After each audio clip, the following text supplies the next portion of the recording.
Hey everybody, this is Mike, and you're watching the Reelblack podcast. And today, with me is a very good friend of mine, Mr. Jawanza Kobie. Almost stuttered and forgot my name. Huh? Almost stuttered and forgot my name. Your own name? Yeah. So well, it's right here on the CD. Well, that's what you had to look at to find out my name was? You said a good friend of mine, then you couldn't even remember my name. I thought you were stuttering. All right, never mind. I just want to make sure the CD was here ready. Jawanza Kobie, jazz composer. Okay. What do you think about that?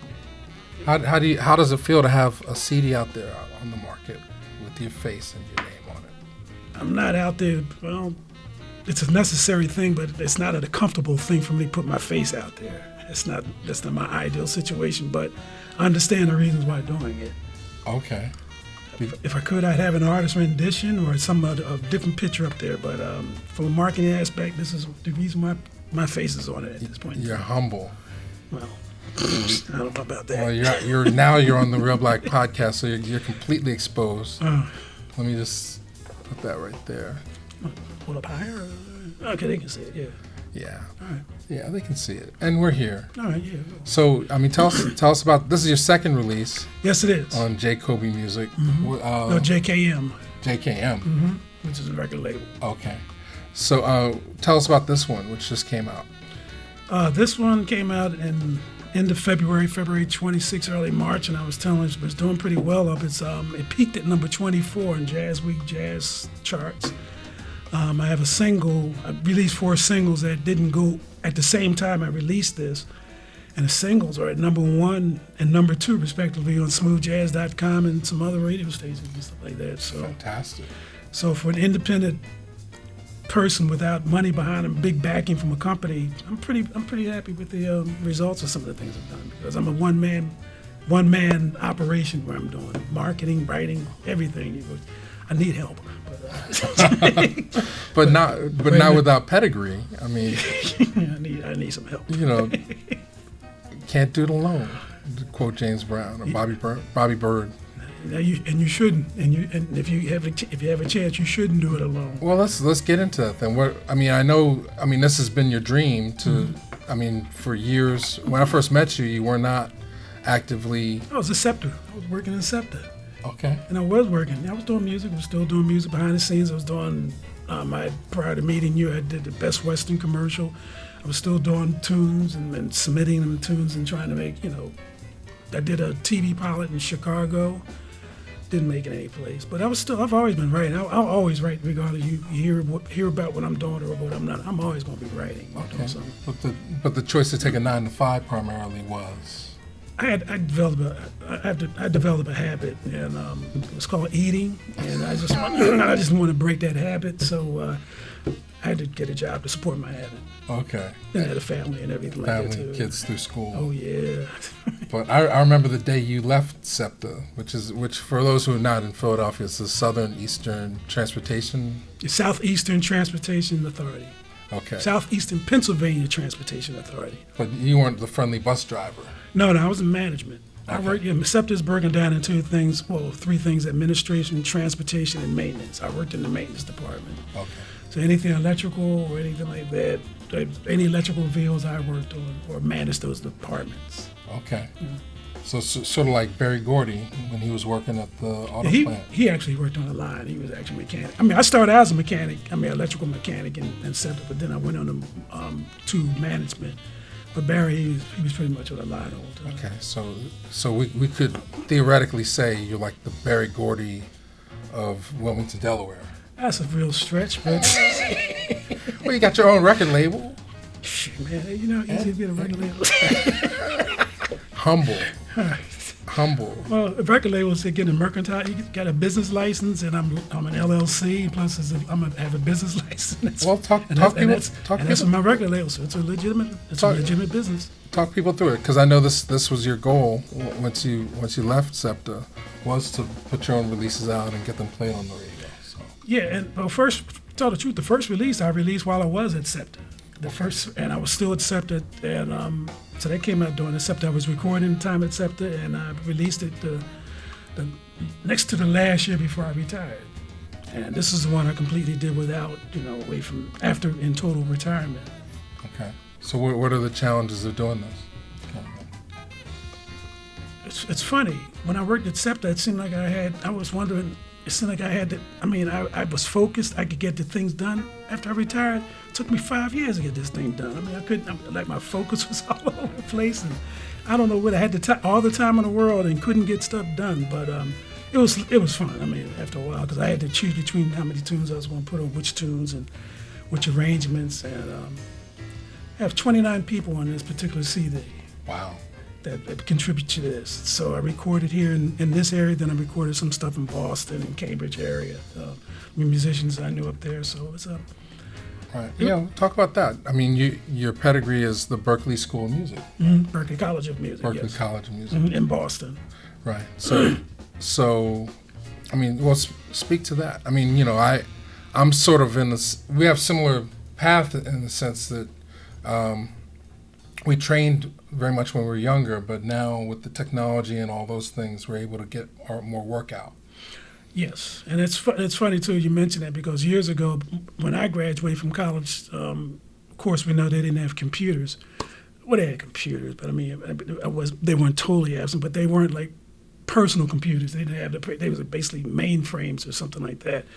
And so when I came to, there was nothing but you had to write your music out in notation. There was nothing else out there that you could do it. Now you have all this notation software, and even my skills have diminished by using the notation software over the time. But so that was a difference, because I always wanted to fancy myself like Beethoven. Beethoven used to, because you would write your melodies under a tree, What else could he do? He couldn't record. He couldn't call up on his answer machine and sing into it or something like that. So I wanted to get that proficient in writing, and that's what I aimed for, being able to notate like you write words. But like I said, because of all the advantages of technology, you have Sibelius, you have Finale. These are notation softwares that a lot of people use. There are others out there too. So I could put a record out. Almost. If I could hum a melody, I could put a song together. Is that what you're saying? I'm sure you could if you find somebody who wants to put the rest of it to it.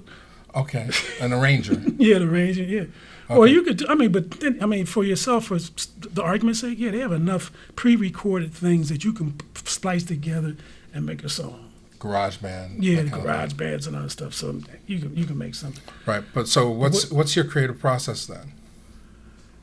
Like how, like a song like Compliments and Shoes, how does that come about? Compliments and Shoes is actually on my first CD. I never released it until this one. Okay. It's recorded. Then I didn't like the way it sounded. Then I took another band and did it. How that came about, it was just, I'll tell you, the title Compliments and Shoes it's really taken from a Chris Rock routine. I was watching the home box. Chris Rock cracks me up. And he said, the only thing, women need, all they need is compliments and shoes. Just give them compliments and shoes. Of course, he said some other things I'm not going to say in the podcast. And that stuck out with me, and I thought that was a really catchy title. So I called the tune Compliments and Shoes off of a Chris Rock routine. And that's an instrumental, and I did it with some really fine fusion musicians, Vic Stevens, Andy LaLasis on bass, and just me. And I put all these things together. It sounds like a larger ensemble than it is, but that's how that particular tune came about. Then you have Doc Gibbs. I forgot Doc Gibbs is playing percussion. In fact, Doc Gibbs did his percussion in 2012, and we're still using the same exact tracks that he did, even though I'm using a different band on this than the original band that he played his tracks to. That makes sense to you. That makes sense. Okay. That makes sense. But it's in terms of like how a song comes to you, what's the process? People ask me that, and I said, I just sit down at the piano and see where my fingers go. And said, like you said, that chord sounds like that voicing sounds good, or this, something like that. It's not let me sit. I do sometimes when I'm given a job, I do have to sit down and say, somebody says I need a tune by tomorrow. Yeah, I have enough in my arsenal that I can come up with something, by tomorrow. So I can write under pressure, but for this type of thing, just sit down, play the fingers. This is where the melody goes. It doesn't go. And then you think you have it. You think you have it finished, and a month later, no, I don't like that. Let me change this around, and so you keep tweaking it and massaging it until you get to a point. So like a painter. Yeah, I guess you could. Yeah, it would be. Yeah, we're artists. Same thing as an art. Anybody writing, art, paint, whatever. Artists do this. Okay. Yeah. And you have to get to a point where you have to actually let it go, and that's my hard part. Get to the point. When am I going to stop tweaking this? And then you got to say like, oh, this is it. Right. So tell me about one of the newer songs then that's on the album. On the album itself? That's not from 2012. Oh, not from 2012. Well, we have Contagious. That's the first one. You got a bad young trumpeter on that album, Leon Jordan Jr. I like playing with him. The boy is bad. Yeah, Cal U's Buddy. I named that after, that was from my granddaughter. My granddaughter and I. That's my kryptonite. But we used to watch these cartoons. We still watch cartoons together and shows. And there was a little boy it was a Canadian cartoon, and his name is Cal U. And he's 4 years old, and we used to watch this all together. And so that's why I call her Cal U's Buddy. She's Cal U's Buddy or something like that. So that's how I named it. My little child, and it's named after my grandchild again. It was the title was inspired by my grandchild. It's really inspired by a Chick Corea tune, but that was the impetus. That's cool. Well, yes, let's speak about some of your inspirations coming up in jazz. Like, we're playing a little bit of it now, but for those who are just discovering you, Jawanza, like who were some of your influences before you started to make your own music? I have specific people, but generally I use it. Everybody who was before me, or everybody who's with me, right? Every person who came before me influenced me. Everyone who's on the scene right now influences me, and I'm sure I'm going to be influenced by people in the future. So those are my influences. So what made you interested in becoming a jazz composer? My thing has always been. You like to perform, but my thing has always been behind the scenes. I was always the type of person like, who arranged that? Who wrote that? How did this, get? I was always picking up album covers and saying, like I said, I knew who Holland, Dozier, and Holland was, and they were just as big to me as the Temptations, Four Tops, Supremes, and everything like that, or Norman Whitfield, the Paul Reiser. Like Paul Reiser's arranger.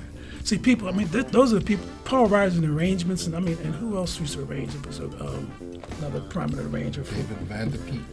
I don't remember him from Motown. At Motown. He was the other arranger on What's Going On. Oh man, okay, yeah. So I didn't know. I know O.B. Benson and Marvin Gaye wrote the tune, but I was always behind the scenes things like that's why I was enamored with the Beatles because George Martin behind the thing, especially when you hear Eleanor Rigby. Right now we're hearing the tunes we've heard it so often. It doesn't sound like thing. At the time it came out, it was revolutionary. It was nothing but a string quartet playing percussively. That was keeping the beat, and that was really revolutionary. Nothing else had sounded like that. Of course, Quincy Jones. Oh man, Quincy Jones is a hell of a arranger. And he's the reason that got me really interested in going to Berkeley, and amongst other people. My influences they range from.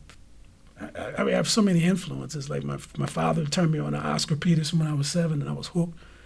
Then I got hooked to my brother. He was my older brother. He was into classical music, and I didn't listen to classical. I didn't listen to anything other than classical until There was a Gene Chandler came out with Duke of Earl back in 1962. That's when I switched over. Then the Four Tops became my Beatles, But as far as arrangement, like I said, Oscar Peterson, Ramsey Lewis, and pianists. And all that, because the music that I gravitated towards in the 60s and stuff was music that was accessible, like Eddie Harris, electric, listen here, and anything that was accessible, I pretty much went to. Then as my ear developed, I got into, because I wasn't able to get into art tape. I wouldn't have known what the hell he was doing until I had to be taught about how he was doing. Bud Powell, Chick Corea. Now, the Herbie Hancock tunes I knew was a watermelon. I didn't know this like intricate stuff, and that stuff is Herbie's my idol. But I can go on a lot about idols and people I like because it's not just in jazz. My interests they're in different categories too. Right. Well, when I went to the studio to see you recording some of this, I was really impressed with not only your insistence that your players play exactly what you wrote, but just the technical virtuosity of all the players that you chose to work with. Oh, yeah. Can you speak a little to that? I've been fortunate. They always say get somebody better than you, and that's the way you learn. So it's not hard to find anybody better than me, but in music or something like that. But I've been fortunate to associate with musicians who are, the 29. I mean, the people. Some of the people on this CD. I mean, they're legends. You have Bill Pierce. Bill Pierce was the head of the woodwind department at Berklee College of Music for over 20, 30 years. Also the music director for Art Blakely and the Jazz Messengers. And Bill Pierce brought in Wynton and Bradford Marcellus, Terrence Blanchard, Kevin Eubanks to the Jazz Messengers and stuff like that. So he's on this CD. Bill played with my first big band concert back in, he was a teacher, but even though he was a teacher, I was a student. I had a big band I had a big band at Berklee, and Bill graced us with his presence, was a guest star. You got Doc Gibbs on here, Doc Gibbs percussionist. I mean, Doc Gibbs hasn't played with? He was in Emeril Lagasse's band on the Food Channel, and plus he's recorded with Al Jarreau, Bob James. I mean, the list is ridiculous. I'm trying to think of some other people. You got Lee Smith on bass. Lee is a legend in Philadelphia, but his son is doing more. His son is the more well-known as Christian McBride. So I'm fortunate enough to have. I mean, I can go on a lot of list of other people. I know we only have a few minutes, but I'm fortunate to surround myself with musicians who want to play, who like to play with me, who find my music is interesting enough to keep them interested to bring their A game to the table. Fantastic. So, what do you hope people take away from Jazz Composer? I know there are very few physical copies left, but where can people hear it, and what do you want people to take from it? I like original. I would like to. How can I say that? I just hope they come by and feel good about it. That's the whole thing. Well, yeah, it's definitely that's the basic thing. How do you feel? I can attest. This is great music to listen to when you're at work or driving the car. And even when I do all my thick CDs, I like being able to put a CD on and saying like, maybe it's one artist, but the music sounds so different that you actually sound like you're changing the station in between things. So you're actually listening to different stations. Because in Philadelphia, it was a station. It was on AM. Now, I used to listen to DAS, WDAS, WHAT. We grew up. These were the black stations and the soul station. Yeah, of course, I listened to them. But my favorite station was WIBG. That was on AM. People don't know that because WIBG would play this and that. Where, WFIL, they played pretty much pop music exclusively. WHAT, WDAS, you would never hear the things, you wouldn't hear a lot of those tunes on WDAS and WHAT that you would hear on IBG or FIL, like, James Brown's tunes. I mean, other groups that you would never hear unless you listen to WDAS or WHAT. That's where I got my, my funk and all my stuff from. But WIBG, I played in a mix of certain things. They didn't play the extreme soul hits that they played on HAT and WDAS, but they played some of them, and they played some of the other stuff. So I kind of like that as getting a mixture of tunes. That was my favorite station in Philadelphia. Fantastic. So where can people find this?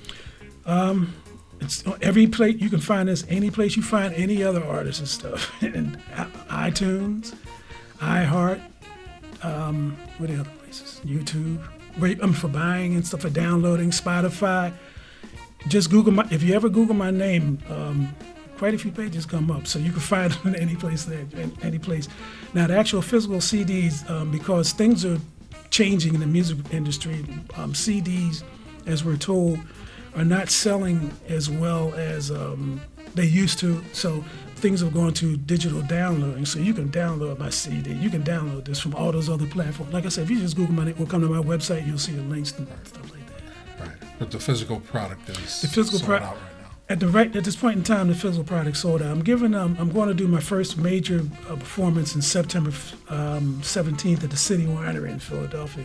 City Winery is a chain of performance venues, restaurants, pretty much on the east of Mississippi. I would say that where major stars come through. So I'm happy to be a part of that family, these performing there.